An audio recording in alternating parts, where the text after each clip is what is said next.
perguntar como é que eu faço quando me bate um cansaço e eu paro pra aliviar.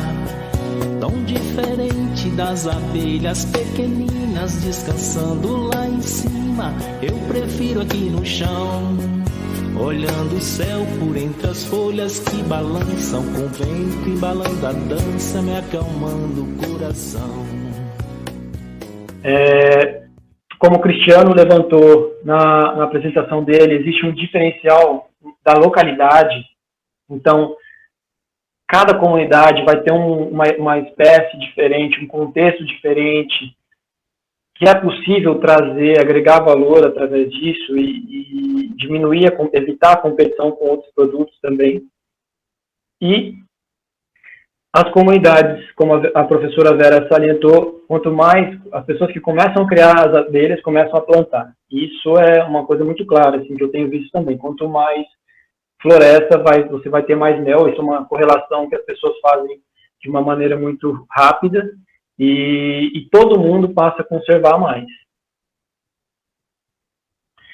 Então, eu vou falar um pouco sobre um trabalho que eu fiz no sul do Suriname, nessa comunidade que se chama Kwamala Samuto, que é uma comunidade indígena, que foi um projeto onde foi um processo que eu passei ali durante a implementação de um projeto de meliponicultura nessa comunidade.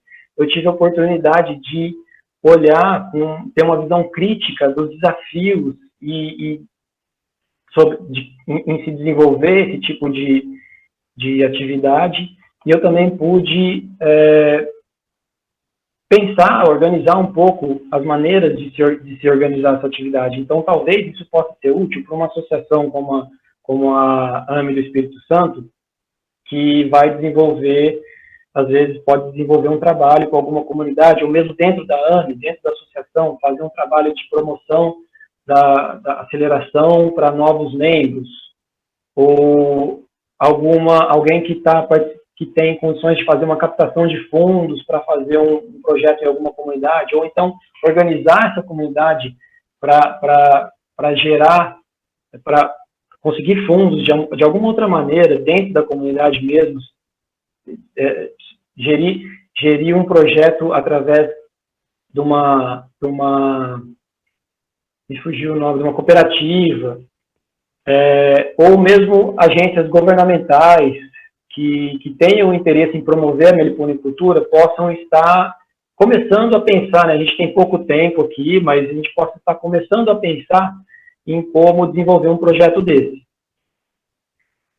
Eu já comecei pelos desafios, porque eu acho que é importante que a gente entenda que não é fácil fazer um projeto desse, porque existe muito essa coisa de, puxa, a meliponicultura vai salvar o mundo, ou vai ser fantástico aqui no meu projeto, eu tive essa ideia, e aí existe essa empolgação inicial, e quando se começa a fazer um projeto, se enxerga as dificuldades que existem no desenvolvimento de um projeto desse tipo, e se desiste, porque é um processo de muito longo prazo, como vocês podem ver no número 6, que é um processo que já tem que entrar sabendo que vai demorar pelo menos 5 anos para se ter alguma produção, por exemplo.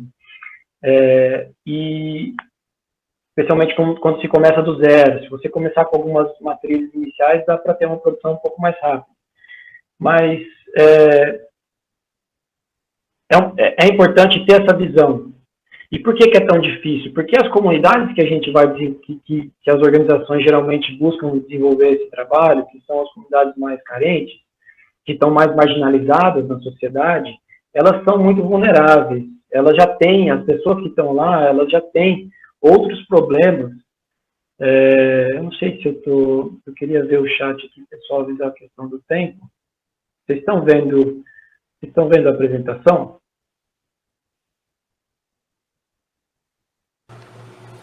Estamos sim, pode continuar aí. Tá. As pessoas que estão nessas comunidades, elas têm já uma série de problemas que estão em outras esferas, né? Então, às vezes estão sendo ameaçadas por alguma coisa externa, ou estão sem dinheiro, tem que pensar no dinheiro, ou estão sem comida, tem que pensar na comida. São comunidades que estão em condições vulneráveis, e isso precisa ser tomado em consideração. é preciso dar o tempo necessário, é preciso providenciar essas outras condições. Isso passa muito pela escolaridade, que é o número 2. Uma baixa escolaridade é muito comum nessas comunidades, e ela pode ser considerada durante esse processo, porque às vezes é necessário, se você está lidando com uma comunidade com um nível de analfabetismo muito grande, às vezes é importante estar fazendo um processo de alfabetização primeiro, para que essas comunidades tenham condições de estar lendo materiais didáticos, por exemplo, podem estar fazendo uma planilha de controle das colônias, que é muito importante. E também falta muito capital de investimento. Então, para as famílias individualmente, nunca sobra um dinheiro. Então, nunca sobra um dinheiro para comprar uma coisinha ali, uma caixa, uma ferramenta mais legal para fazer uma caixa. Então, é importante pensar nisso para estar providenciando todas essas questões. E também existe uma falta de organização coletiva. É muito comum, né, na verdade, existe uma falta de organização coletiva. Até porque essa vulnerabilidade passa por isso, passa por essa desorganização. Às vezes, se essas comunidades estivessem mais organizadas em torno de uma associação, ou às vezes o mesmo projeto de meliponicultura pode estar ajudando essa comunidade a se organizar. Eles também, durante esse processo, durante um projeto, implementação de um projeto desse, os meliponicultores individualmente, tanto os meliponicultores individualmente quanto a gestão desse projeto, ela precisa ter capacidades administrativas e financeiras também desenvolvidas, porque gerir um projeto é complexo, gerir um projeto não é fácil e, às vezes, isso não é considerado nesse processo. E ter em mente que é um processo de muito longo prazo, é um processo demorado e que vai ter muito suor. Isso também traz um outro agravante. No começo, as pessoas estão esperando retorno, né? As pessoas estão esperando, às vezes, retorno, pelo menos de tomar um mel ou um retorno financeiro, e não vai ter. Isso precisa ser trabalhado, porque senão o meliponicultor vai se desanimar. Ele vai achar que aquela atividade não tem futuro. Então, tudo isso precisa ser trabalhado, e existem formas de trabalhar isso, que eu não vou conseguir estar passando por isso aqui nessa apresentação, mas que a gente pode conversar em algum momento. Eu queria pedir para o pessoal que está organizando, me avisar pode me interromper e falar quantos minutos está faltando aí, se estiver faltando uns 10 ou 5 minutos, que eu estou vendo que vocês estão avisando no chat, mas é que eu não estou vendo o chat, estou vendo a minha apresentação aqui, só para eu estar ciente. 6 minutos, 6 minutos, está tranquilo. 6 minutos, 6. Maravilha. Então, o primeiro passo que é importante na implementação de um projeto desse é definir o potencial para a criação e para a produção das espécies locais. Como o Cristiano estava falando, não tem por que se buscar espécies em outros locais, tanto porque vai ser mais difícil, tanto porque a primeira coisa, a legislação não permite, e também vai ser mais difícil das abelhas se adaptarem, e com certeza existe uma abelha interessante para ser explorada no local que aquela comunidade está vivendo. É impressionante a diversidade que o Brasil tem. Então, a Mata Atlântica tem uma diversidade muito grande, então nós vamos precisando de ir atrás. Só que é importante olhar para o potencial de criação de cada uma delas, com cuidado de escolher as espécies que vão ser criadas. Então, nesse caso aqui, lá no processo que eu fiz lá no Suriname, eu levantei as 5 espécies mais interessantes para a criação, com base no mel, na qualidade do mel, na capacidade delas se desenvolverem dentro da caixa, na produção. E eu produzi um material didático, porque as pessoas que estão iniciando nessas comunidades, elas não têm uma noção nenhuma, então é preciso passar pela biologia, é preciso passar, só que sempre de maneira muito, não vou falar simples, mas didática mesmo, né? É importante considerar que ninguém que toma o primeiro conhecimento com a abelha sem ferrão vai entender muita coisa, as coisas mais complexas que acontecem, né? Então, é um processo lento e gradativo. Uma questão muito importante que eu tive a possibilidade de confirmar na prática, mas que o próprio Jerônimo, que está, imagino que ainda está nos assistindo aí, que é um grande prazer e uma grande honra ter o Jerônimo, que também já fez esse tipo de trabalho, ainda faz esse tipo de trabalho muito bem, que eu espero que a gente consiga até conversar um pouco aqui.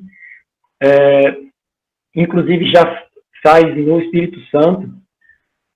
O próprio Jerônimo me alertou, né, olha, é importante focar numa pessoa. Eu também conversei com o Fernando Oliveira, que fez um trabalho muito grande na Amazônia, muito bacana, com vários institutos, várias instituições, de que é importante treinar pessoas locais para que eles sejam os promotores, para que eles sejam os treinadores. Se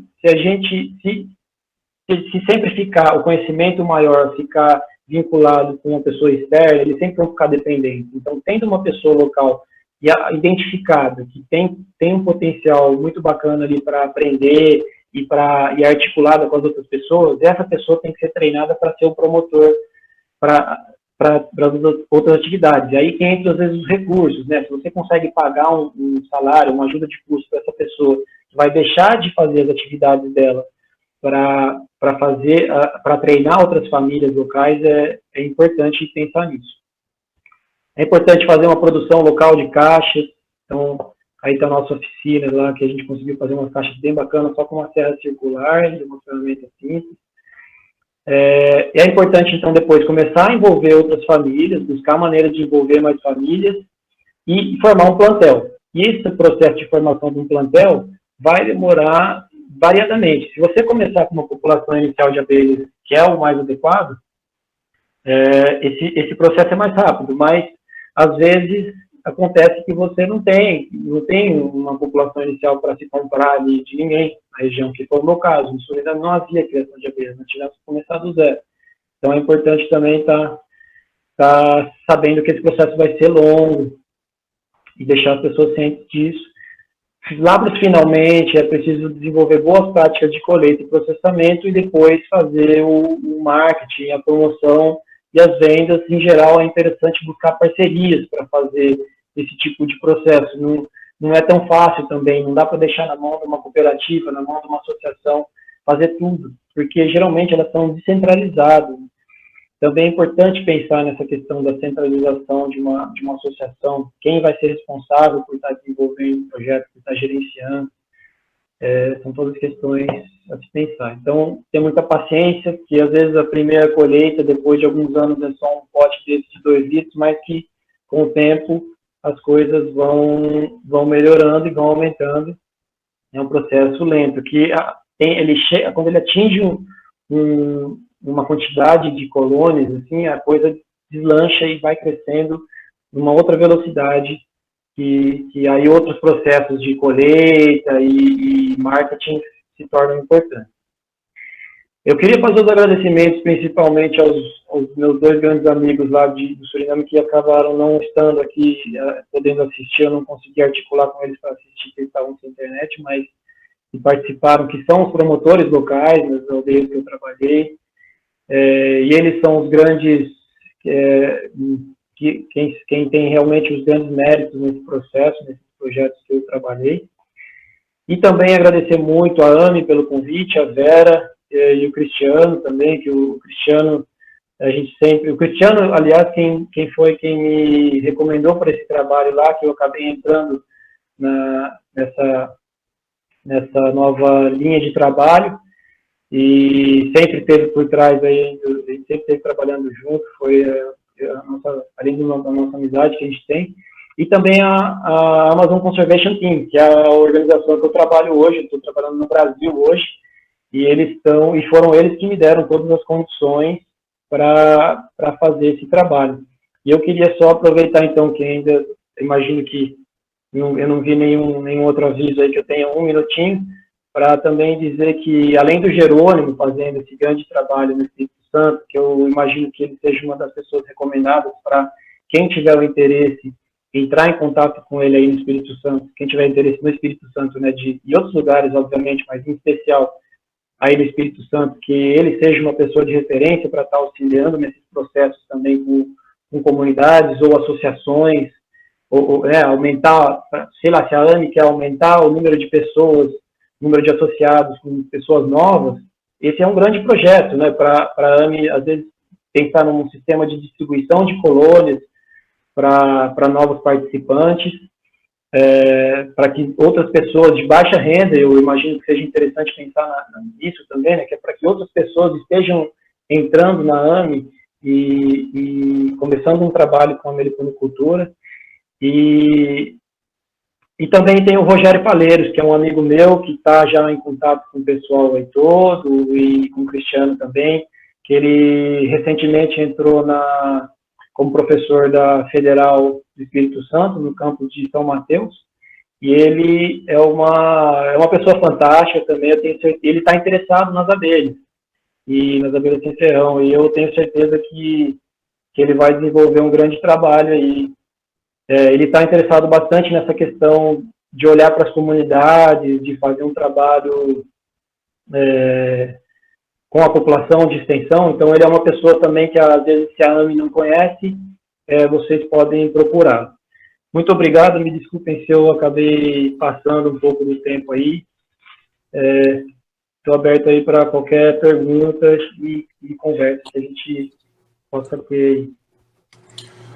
Obrigado, doutor Ailton. Muito bom. Pessoal, eu postei aí no chat e estava sugerindo esse critério. Nós temos uma pergunta feita por escrito, ela foi direcionada aí para o doutor Cristiano. Eu postei no chat, doutor Cristiano, não sei se você está conseguindo ler, se todos estão conseguindo ler, tá? Mas foi feita pelo Almir Mendes, deixa eu só ler rapidamente, e ele questiona o seguinte: na meliponicultura temos diversos problemas e adversidades. Dentre todas elas, tem uma que ouço muito pouco sobre, que é sobre a divisão e multiplicação, em que uma caixa-filha se torna o que chamamos de zanganeira. Há algum estudo sobre esse assunto? Que fatores influenciam e geram enxames zanganeiros? E mais, enxames estáveis e fontes com rainha eventualmente que formam, né? Rainha eventualmente se tornam os zanganeiras. Algum estudo sobre o que nos traga alguma luz sobre esse assunto? Por favor. Olá, Almir. Ótima pergunta e fico muito contente com essa pergunta, porque realmente é um problema muito importante, especialmente para a Melipona mondori. Ela é uma das espécies que faz isso com mais frequência do que as outras.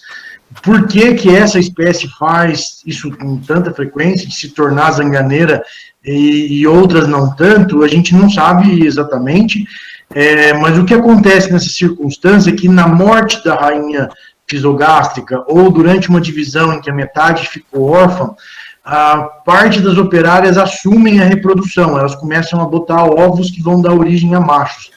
E nessa espécie, em outras espécies também, mas é menos comum, essas rainhas que estão dominando a postura, elas acabam se comportando um pouco como uma rainha, e elas impedem que rainhas virgens assumam a liderança ali. Então, mesmo que você introduza rainhas virgens, ou um favo novo, onde vão nascer rainhas virgens, elas continuam matando elas, mesmo estando órfãs. Então, é uma situação difícil de lidar. A melhor solução que eu já vi é, nesses casos, introduzir uma rainha fisogástrica, uma rainha que já está botando de uma outra colônia forte.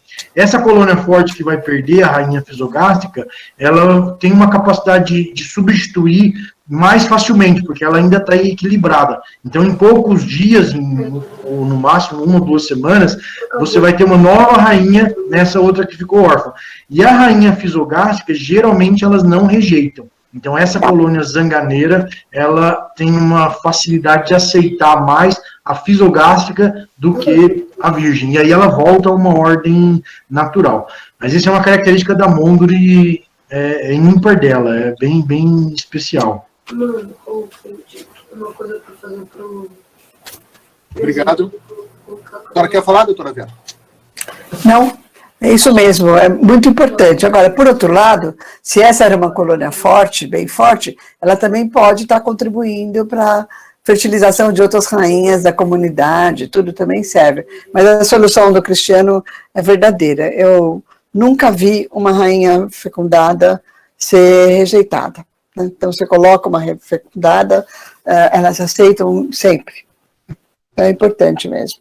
Acho que só uma curiosidade também sobre esse assunto, as operárias que começam a botar mais, vivem mais também, ela tem uma fisiologia toda alterada, e ela pode viver durante meses dentro da colônia, muito mais do que o período normal da vida de uma operária. Foi uma descoberta da Denise, uma das alunas da professora Vera também.